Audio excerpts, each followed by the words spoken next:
Hello दोस्तों, मैं बादल वाला गीता क्लास में आपका स्वागत है। दोस्तों, जैसे कि आज 23 मार्च है तो आपको पता है आज के दिन 23 मार्च को भगत सिंह, सुखदेव और राजगुरु को फांसी दी गई थी। इन सभी को भूलना नहीं चाहिए क्योंकि हमारी आज़ादी में इनकी बहुत बड़ी भूमिका है। तो इसी के साथ हम अपनी क्लास कंटिन्यू करते हैं।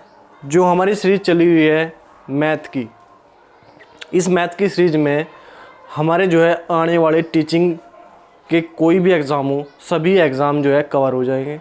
आपका रीट हो, सुपर टेट हो या DSSC हो, सभी में 20 क्वेश्चन मैथ के पूछे जाते हैं। उन सभी 20 के 20 मैथ क्वेश्चन को आप इस सीरीज़ से कर सकते हो आराम से। तो इसीलिए इस सीरीज़ को आपको पूरी को देखना है और क्वेश्चन को समझना है। तो देखते हैं हम आज का हमारा क्वेश्चन क्या है। क्वेश्चन नंबर हमारा है 171। किसी राशि पर साधारण ब्याज मूलधन का 1/16 है तो है और वर्षों की संख्या प्रतिशत प्रति वर्ष की दर के बराबर है। मतलब वर्षों की संख्या और दर बराबर है, तो दर प्रतिशत हमें ज्ञात करनी है। दर प्रतिशत हमें ज्ञात करनी। देखो, मैंने आपको बताया था कि जहाँ भी बटे में संख्या दी गई हो, भिन्न के रूप में संख्या दी गई हो और उससे पहले का हो, का या की हो, तो का की से पहले जो हमें लिखा है, क्या लिखा है, मूलधन। मूलधन को हम लेंगे हर वाली संख्या और जो बची हुई संख्या है वो हो जाएगी हमारी ब्याज। तो मूलधन हमारा हो गया, मूलधन हो गया हमारा 16 और ब्याज हो गया हमारा कितना, 1। तो सिंपल फॉर्मूला हम लगा देंगे। दर और समय हमें बताया गया है कि इक्वल है, बराबर है। दर है हमारी, दर और समय हम मान लेंगे, कुछ भी मान लो, D मान लो, ठीक है। तो मूलधन, ब्याज हमारा 1 है, ब्याज बराबर मूलधन 16, मूलधन गुणा दर गुणा समय बटे 100, ये हमें दिया गया है, ठीक है। अब 100 हमारा गुणा करेंगे तो इधर चला जाएगा, तो हमारा क्या बच जाएगा यहाँ पे हमारा D में गुणा करेंगे तो D² गुणा 16 बराबर 100। तो D² हमारा क्या आ जाएगा, 100/16। देखो, तो D का स्क्वायर हम हटाओगे तो इनका अंडर रूट हो जाएगा। 100 का रूट क्या होगा, 10 और 16 का होगा 4। तो क्या आ जाएगा, 2.5% हमारी दर आ जाएगी, 2.5%। बिल्कुल सिंपल सूत्र लगाना, मूलधन गुणा ब्याज बराबर मूलधन गुणा दर गुणा समय बटे 100। बिल्कुल सिंपल। हमारा D दर हमारा 2.5% आ जाएगा, ठीक है। यही हमें पूछा था। उसके बाद क्वेश्चन नंबर 172 है हमें, एक आदमी 8 घंटे में अपनी यात्रा पूरी करता है।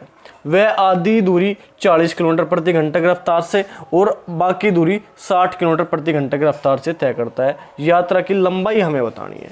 देखो, कोई भी दूरी हो, उसका आधा भाग 40 की स्पीड से और आधा भाग वो 60 की स्पीड से बराबर बराबर हिस्सा वो चल रहा है। मतलब 2 कार्य कर रहा हो, आधा कार्य पहले एक बार कर रहा पूरा 40 की स्पीड से, फिर आधा कार्य 60 की स्पीड से वो कार्य कर रहा। तो ये कुल देखेंगे हम, कुल हमारी इसकी चाल क्या है, कुल चाल या औसत चाल। तो हम कुल चाल उसकी निकालेंगे, कुल चाल हमारी क्या है, ठीक है। जैसे ये बोल देख रहे कि अगर उसने, हम मान लें कि यहाँ से यहाँ तक चली 40 किलोमीटर प्रति घंटा और यहाँ तक चली 60 किलोमीटर घंटा और दूरी हमारी बराबर है, ये भी x है और ये भी x है, ये दूरी हमारी बिल्कुल बराबर है। तो उसने क्या किया, ये देखें कि इसके द्वारा और इसके द्वारा, दोनों के द्वारा मिलकर जो हमारी चाल है, तो मिलकर कुल चाल हमारी क्या होगी। तो कुल चाल आपको पता है कैसे निकाला करें। जैसे हम A का कार्य B के कार्य को, दोनों के कार्य को जोड़ के निकालते थे, तो 60 का और 40 का हम एलसीएम लेंगे, ठीक है। एलसीएम क्या होगा, 120, ठीक है। 4 × 12 3, 6 दूनी 12, ठीक। कार्य क्या है, कार्य हुआ 2 बार, एक बार 40 की स्पीड से चला गया, एक बार 60 की स्पीड। जब 2 बार कार्य कर रहा तो क्या है करेंगे, इसमें कर देंगे 2 से गुणा। तो क्या आ जाएगा, 240/5, 5 से काट दो इसे, 5 चौक 20, 5 अट्ठे 40, ठीक है। तो ये क्या आ गया, 48 किलोमीटर प्रति घंटा जो है इसकी औसत चाल या कुल चाल आ गई। ठीक है, अब हमारे पास समय है, चाल है, हमें निकालनी लंबाई, यात्रा की लंबाई मतलब दूरी। तो दूरी बराबर हमारा क्या होता है, दूरी बराबर होता है हमारा चाल गुणा समय, चाल गुणा समय। यहाँ पे 2 के गुणा इसलिए करिए कि हमने ये कार्य जो है 2 बार हो रहा, एक बार एक कार्य हो रहा 40 किलोमीटर की स्पीड से, एक बार एक कार्य हो रहा 60 किलोमीटर की स्पीड से। ठीक है, तो चाल हमारी कितनी है 48, समय हमें कितना गया 8 घंटे, कर देंगे गुणा 8 × 64 का 4 कहाँ से लगे 6, 8 × 4 32, 32 33 34 35 36 37 38 किलोमीटर। ये हमारा आ जाएगा 384 किलोमीटर। 8 × 64 का 4 कहाँ से लगे 6, 8 × 4 32 और 6 38, 384 किलोमीटर जो है इसकी यात्रा आ जाएगी। पूरी जो यात्रा है उसने जो है 384 किलोमीटर उसने तय की। ठीक है, आप इसे एक बार नोट करो, फिर नेक्स्ट क्वेश्चन देखते हैं। क्वेश्चन नंबर 173 हमें क्या देगा, 2 कार शहर ए से शहर बी तक क्रमशः 42 और 60 किलोमीटर प्रति घंटा की गति से यात्रा करती है। यदि एक कार यात्रा के लिए दूसरी कार से 2 घंटे कम समय लेती है तो शहर ए और बी के बीच की दूरी हमें ज्ञात करनी है। ठीक है, देखो जब समय, इन दोनों के समय में हमें अंतर दिया गया 2 घंटे का समय बराबर हमारा क्या होता है, समय बराबर हमारा होता है दूरी बट्टे चाल। यदि हम दूरी हम मान लें, एक तरीका ये है हमारा, अगर दूरी हम x मान लें, ठीक है, दूरी हमने x मान ली, तो दूरी बटे चाल, पहली चाल दूरी बटे चाल माइनस दूरी बटे चाल बराबर क्या देगा हमें 2 घंटे। इन दोनों के समय में 2 घंटे का अंतर है, तो दूरी बटे चाल समय, दूरी बटे चाल समय, इन दोनों का अंतर हमें 2 दिया गया। ठीक है, एक तरीका तो हमारा हो गया ये। ठीक है, अब यदि हम इनका एलसीएम ले तो एलसीएम हमारा क्या होगा, एलसीएम हमारा आ जाएगा 42 × 60। ठीक है, 42 × 60। अब क्या होगा, ऊपर क्या आ जाएगा, अगर x जो है हम कॉमन ले लेंगे, x कॉमन ले लेंगे, ऊपर क्या आ जाएगा 60 - 42। ठीक है, 60 - 42 मतलब 18 बराबर क्या आ जाएगा 2। अब क्या आ गया हमारा 18x ये कॉमन ले लिया बट्टे 42 × 60 बराबर 2। 18 से काट दो, 18 दूनी 36, 18 54, 36 18, 6 दई 60, 3 से काट दो, 3 कम 3, 3 चौक 12। ठीक है, तो जी ये क्या हो जाएगा 140, 140 की उधर गुणा कर देंगे, क्या आ जाएगा 140 280, x बराबर 280 किलोमीटर आ जाएगा, 280 किलोमीटर। एक तो तरीका हो गया हमारा ये। ठीक है, x का मान आ गया, मतलब दूरी हमारी जो आएगी शहर ए से बी तक की 280 किलोमीटर आ गया। ठीक है, सिंपल बात। एक तो हम ऐसे कर सकते हैं x मान के। एक हमारा तरीका एक और है जिसे आप समझ लो एक बार। देखो जब 2 घंटे जो है कम समय लिया एक ने दूसरे से, तो जो तेज चलने वाली गाड़ी है वो 2 घंटे में कितनी दूरी तय करेगी, 2 घंटे में कितनी दूरी तय करेगी। जब 60 किलोमीटर प्रति घंटे की स्पीड चल रही तो 2 घंटे में वह जो है कितने आगे निकल गई, वह निकल गई 60 दूनी 120 किलोमीटर आगे निकल गई वो।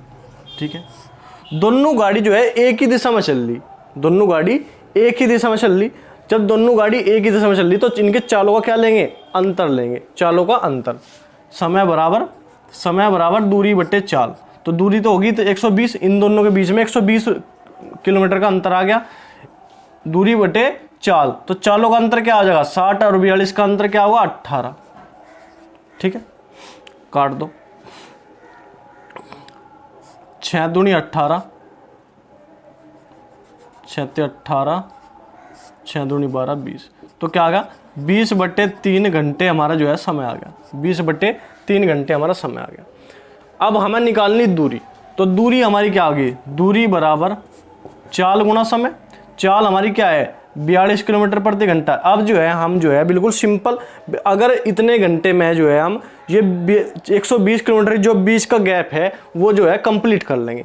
120 किलोमीटर के बीच का दोनों का गैप है वो 20/3 घंटे में कंप्लीट कर लेंगे। उसके बाद कम चाल हमारी क्या होगी 42, तो 42 गुणा दूरी बराबर चाल गुणा समय। समय की चाल क्या है हमारी ये 14×28 280 किलोमीटर। ये हमारा एक तरीका हमारा ये है। इसे एक बार और समझेंगे हम। देखो दोनों जो है यहाँ से यहाँ तक जो है दूरी चल रही ए बी और बी बी। ये 42 चल रहा, ये 60 चल रहा, ठीक है। ये 42 चल रहा, ये 60 चल रहा। अब जब इसने 42, ये दोनों 42 भी चल दिया 60 भी चल दिया, तो 60 जो है अधिक तेज चल रहा, तो तेज चलने के इनमें जो है 2 घंटे का अंतर आ गया। मतलब ये यहाँ पर पहुँच गए, ठीक है। ये यहाँ पे है और ये यहाँ 60 वाला यहाँ पर पहुँच गया। इनमें जो है बीच में 2 घंटे का अंतर आया वहाँ तक पहुँचने में, ठीक है। अब ये देखें कि जो 2 घंटे में अंतर आया, ये किलोमीटर में कितने का अंतर है, दूरी में कितने का अंतर है। तो 2 घंटे में ये वाला कितनी दूर पहुँचेगा इससे, 2 घंटे में ये वाला 120 किलोमीटर पहुँचेगा, क्योंकि 60 किलोमीटर ये घंटे में जाता है, ठीक है। अब दोनों जो है गाड़ी एक ही तरफ चल रही, जब एक ही तरफ चल रही तो इनका क्या होगा, चालों का अंतर होगा।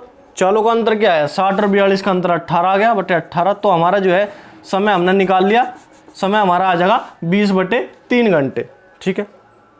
अब जो है इनके बीच की दूरी बिल्कुल खत्म होगी। तो ये जो है अब 42 किलोमीटर प्रति घंटा की स्पीड से चलेगी।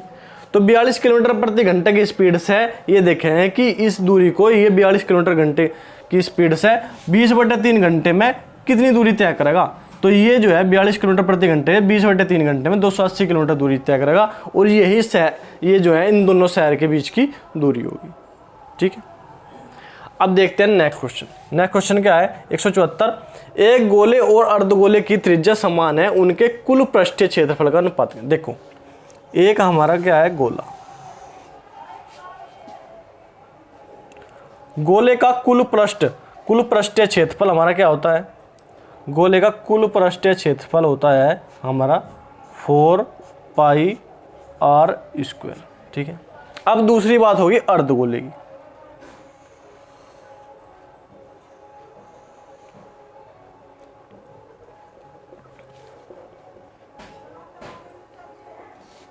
दूसरी बात होगी किसकी, अर्धगोले की। ये हो गया हमारा अर्धगोला। अब अर्धगोले की अगर बात करें तो इसकी जो है अर्धगोले की का पृष्ठीय क्षेत्रफल क्या होगा 2πr², ठीक है 2πr²। लेकिन इसका एक पृष्ठ ये है निचले वाला जो पृष्ठ है ये भी बच गया। तो इसका ये क्या है, ये एक जो है क्या है वृत्त है, वृत्त। तो वृत्त का क्षेत्रफल क्या होता है πr²। तो ये कितना हो गया, ये 2πr² ये हो गया, ये πr² ये हो गया। तो ये कितना हो गया, ये टोटल हो गया 3πr², ठीक है। अब 4πr² अनुपात 3πr², πr से πr² कट गया तो क्या आ जाएगा हमारा, ये आ जाएगा हमारा 4:3 का अनुपात आ जाएगा, 4:3 का अनुपात आ जाएगा। बिल्कुल सिंपल, ठीक है। आया समझ में बात। तो इसे जो है पर नोट करो आप। अगर इसे ये क्वेश्चन आपको समझ में नहीं आवे, तो अगर इस तरह का समझ में नहीं आवे तो इस तरह से जो है दूरी को x मान के आप कर सकते हो। क्यों, हमें जो है अंतर दिया गया कि किसका, समय का अंतर हमें दिया गया है, समय का अंतर हमें दिया है। तो समय निकालने की कोशिश करेंगे। समय हम बराबर होता है हमारा दूरी बटे चाल। दूरी हमें नहीं पता तो दूरी हम x मान लेंगे। दूरी बटे चाल माइनस दूरी बटे चाल हमारा जो है 2 आ जाएगा। इससे हम जो है आराम से निकाल सकते हैं। अगर ये समझ में नहीं आया तो इससे कर लियो, कोई दिक्कत नहीं, ठीक है। आप इसे नोट करो। नेक्स्ट क्वेश्चन देखो, क्वेश्चन नंबर 175 हमें क्या दिया गया, 175 दिया गया 80 मीटर गुणा 45 मीटर के एक आयताकार भूखंड को तार की बाड़ से घेरना है। यदि बाड़ के खंभों को 10 मीटर की दूरी पर रखा जाए तो कितने खंभों की आवश्यकता होगी। देखो अगर कोई आयत है, जब बाड़ लगाई जाएगी आयत पे तो क्या होगा, इसके चारों तरफ हमें घूमना पड़ेगा, चारों तरफ, और चारों तरफ हमें घूमना पड़ेगा तो हमें देखना पड़ेगा कि चारों तरफ की दूरी कितनी है। तो चारों तरफ का दूरी हमें निकालने के लिए क्या करना पड़ेगा, इसका परिमाप निकालना पड़ेगा। हमें बताया गया कि ये 80 है इसकी और ये 45 है, लंबाई 80 है, चौड़ाई 45 है। तो इसका परिमाप निकालेंगे। परिमाप क्या होता है? 2 गुणा लंबाई प्लस चौड़ाई। ठीक है, निकालेंगे 2 गुणा